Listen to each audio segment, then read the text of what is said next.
So let's talk about pins going head first into the distributor lanes on GS pin setters.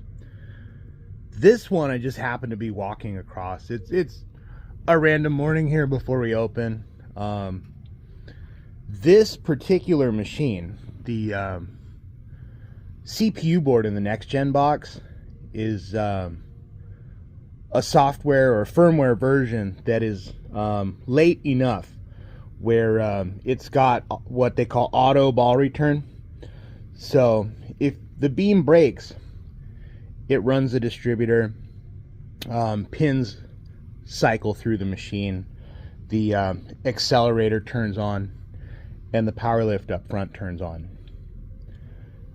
Because all the pin stations are already full, pins just kind of recirculate. What happened here, you can see a pin was coming up the elevator and the shovels just started to dip, and then the machine turned off.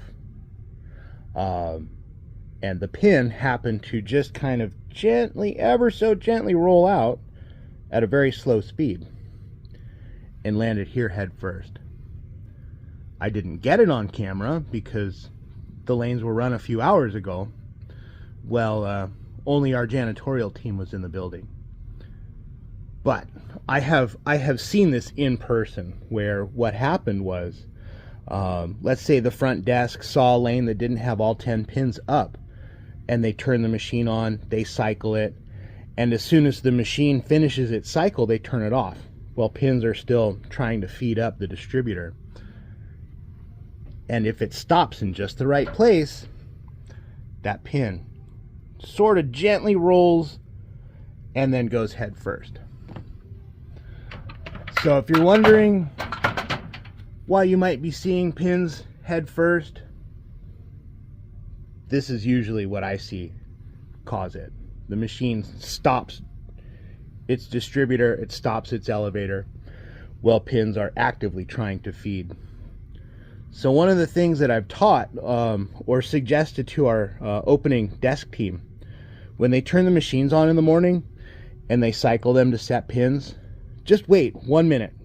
Wait till all the noise stops. When all the pins have finished feeding in and loading up, then go ahead and turn the machines off. Don't just turn them on, cycle them, and immediately turn them off, because that kind of stuff happens. So today we're going to look at pin spotting accuracy. So look at the crank arm. We've got the pivot bearing pointed straight at the sprocket. That's going to set our table all the way down. We're in a setting new pins position. If you're curious, these are GSX pin setters. They're about 6 years old. Correction, these are about 7 years old. What I like to do is I will start off with my oil dropper bottle, and we are going to lubricate our pin holder gripper pivots. I'm going to do one on camera, but in real life I'm going to do all of them. We're also going to lubricate our swing shaft pivots. There is a pivot on each side of each of the 4 rows of swing shafts. Yeah, I know it's a little dirty. Don't kill me, it's fine. What we want to do, ideally, what we're looking for, is if we push the pin vertically into the pin holder, we're looking for a gap down here between 3 and 5 millimeters behind the edge of the pin spot. In this instance, we are ever so slightly forward. Is it bad? No. Could we make it a little better? Yeah. So let's take a look at what we can do. Ideally, we're gonna demonstrate one row, right?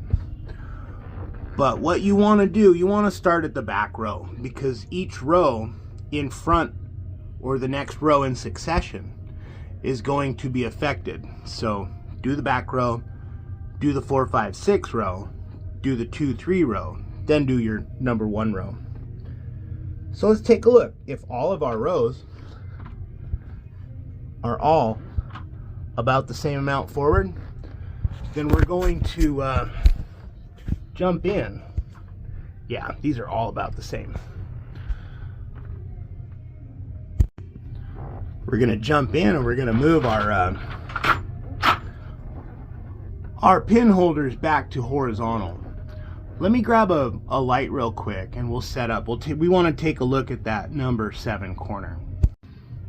Let me zoom in a little more. Can you see that bolt head right there?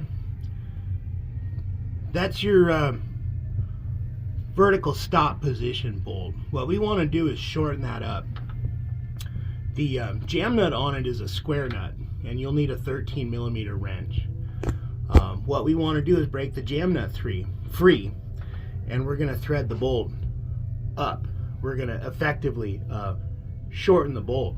And so what that's going to do, that's going to allow our pin holders, let me zoom back out. Our pin holders are going to sit a little more vertical, or even kind of toe in just a tiny bit. We're going to move the base of the pin holders rearward ever so slightly. Since that's the last row, all the rest of the rows forward should move accordingly. It's kind of a tight squeeze in here. And you don't have as much options because you've got a square head bolt here. But we're going to, pardon me, I'm going to free our jam nut up. And since we were about 2.5, 3 millimeters below our pin holder forward spot, we're going to eyeball guess this. We're going to turn this in 1.5 to 2 turns, effectively making this screw length shorter. Now let's go a little more. Why not?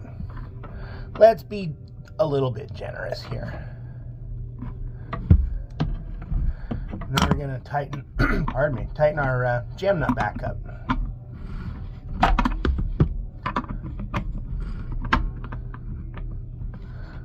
Oh, no, we're not on the jam nut, we're on the hex head bolt. There we go. There we go. That's looking better.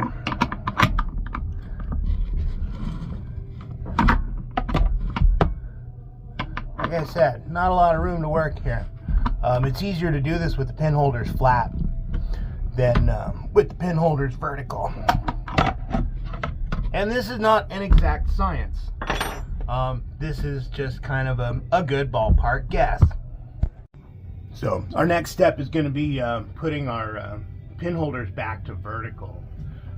Let me hop in here real quick. We're going to push down a little bit, take pressure off of our latch in the back, and rotate our square shaft. And murder our flashlight. So now we're vertical again. Let's recheck. So just for demonstrative purposes, we're going to look at the number 1 pin. You see how much it moved back? That's perfect. We have between 3 to 5 millimeters between our pin spot on the lane front edge and the front edge of our actual pin. This is good. The pin itself is going to be held in the grippers here, and the base of the pin will not be touching this with the pin holders vertical as it comes down to set pins. So the idea is you want to physically measure against the pin holder 3 to 5 millimeters. That's going to ensure that as the pins are dangling, being held by the grippers, that they're going to line up perfectly on spot front to back. In our case here, we're a tiny bit off left to right, ever so slightly. There are 2 things you can do, at least for the 1 pin, right?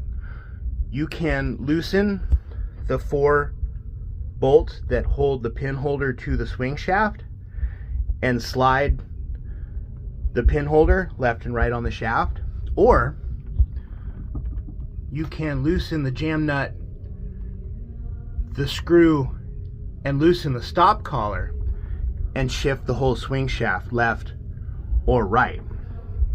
In our case, we have a little bit of a gap here. We could go that way a little bit if we needed to. You might find that your shaft has reached the end of its physical travel. In that case, your only choice is shift your pin holder. So in our particular case here, we need to go that way. And we have plenty of room that we can move. So it may be simply easier in this particular case to just loosen this bolt, loosen our collar, and slide the whole shaft over.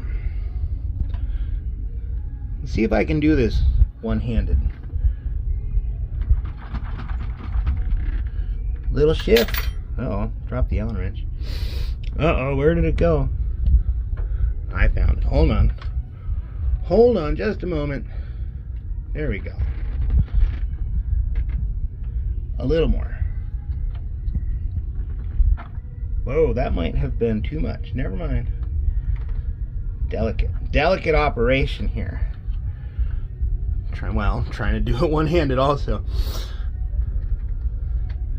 We're not going to really crank that down super tight yet, because we may find that we have indeed gone a little bit, tiny bit too far.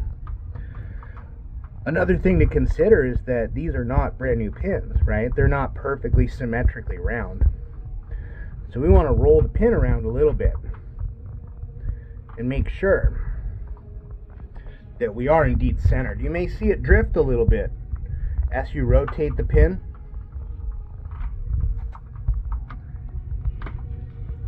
So we're looking for a ballpark average. And this is actually looking pretty good, so I'm happy with that. I'm going to go ahead and tighten that screw down. We're going to shift this stop collar over because we want to eliminate any lateral free play on our swing shaft rows. Right now we're looking at the number 2 pin base here. You can see it's a little bit off, right? But let's look over at number 3. That one's really good. If both of them were off an equal amount, sure, I would have no problem just moving the whole swing shaft row. But we've got one that's on spot and one that's off. So in this case, we're going to have to shift the pin holder itself. So let's do that real quick. Let's shift this pin holder. We'll do one, but in reality, we're going to be really scrutinizing all 10 of them. Oh no, I forgot a 10 mil socket wrench. Hold on, I'll be right back. What I like to use is a quarter drive socket. I grew up on A2 pin setters, and kind of the rule of thumb with those is you tighten it down as tight as you can make it, and if the bolt breaks, then it was a bad bolt to begin with. We can't do that here, right? We have parts that are not made out of metal. Boing. Almost lost that. That's okay. Move our pin detecting plate out of the way. Remove our pin from the grippers. Usually you can oh, that bolt was already loose. Maybe that's why it's off spot. Usually you can get away with loosening these flange nuts on the face without holding the fastener on the rear side. Not always. So we have a 10 mil socket and a 10 mil wrench. We might need to put the wrench on the back side to hold that fastener in place. Now that we've got it loose, let's put our pin back in. And ever so gently, oh no, look at how much lateral room is in this swing shaft. It's a little bit much. We need to address that. So, time out on that. Let's go ahead and adjust this stop collar over here. That way, no more side-to-side wiggles.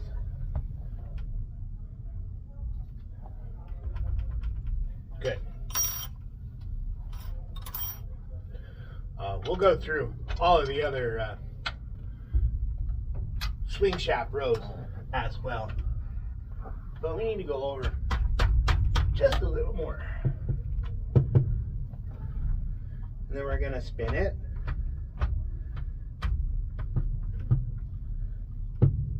Yeah, that looks good. Come check it out. So let's zoom in on the base of our number 2 pin here. That's pretty good.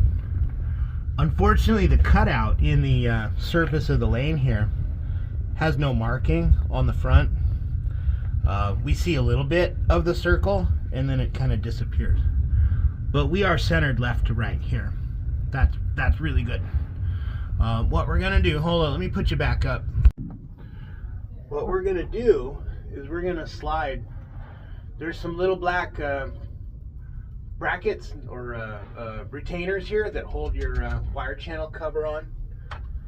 I like to push those into the side of the pin holder, so I create a little bit of resistance here. It's not gonna shift inadvertently on me.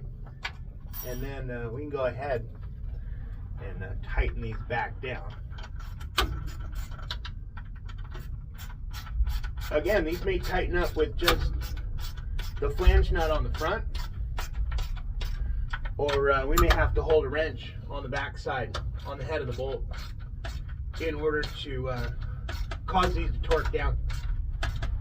So far, so good. We need to engage left-hand mode. This one's not gonna tighten down on its own. This one might.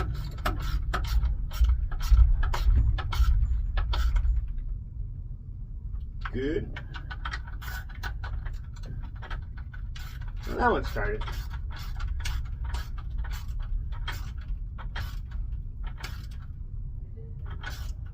Yeah.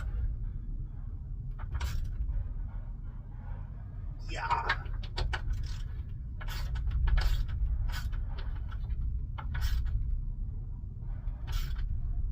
Yeah. What's the torque spec? I don't know. If you make the grunts, it's tight. Cool. Loud noise. Sorry. Pin fell over in the flat gutter. Get our pin detecting plate back in.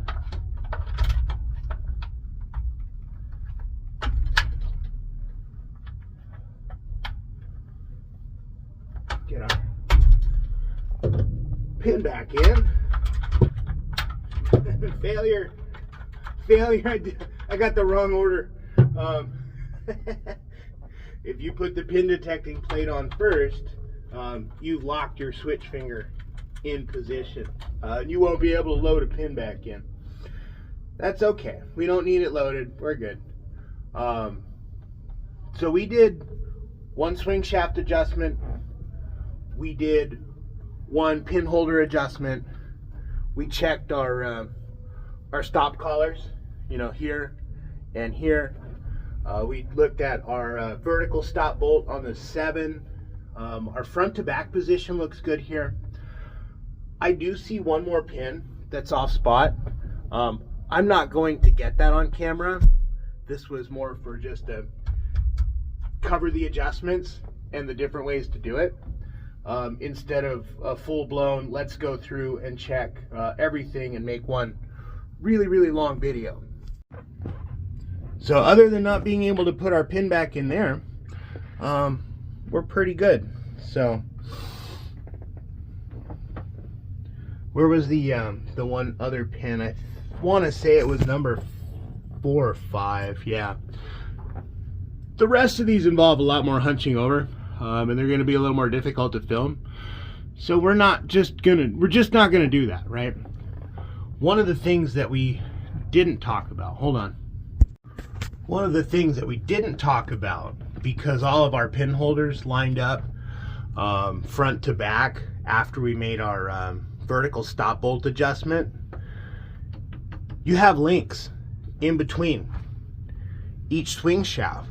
They're all linked together. These links are adjustable in height. There's a You'll need 10mm wrench, 10mm socket. The bolt that goes through here also goes through a little insert that has teeth on it. In this case, if you thread or push the bolt up and down in the insert, it's going to make your link longer or shorter.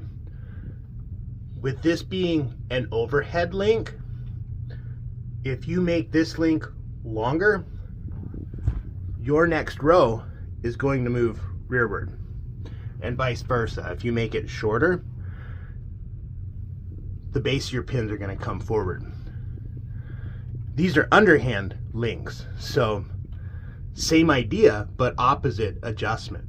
If you make that longer, your next row and every row after it goes forward. If you make it shorter, every row after it is going to move to the rear. I've only got one final tip before we go, and that is to watch your head.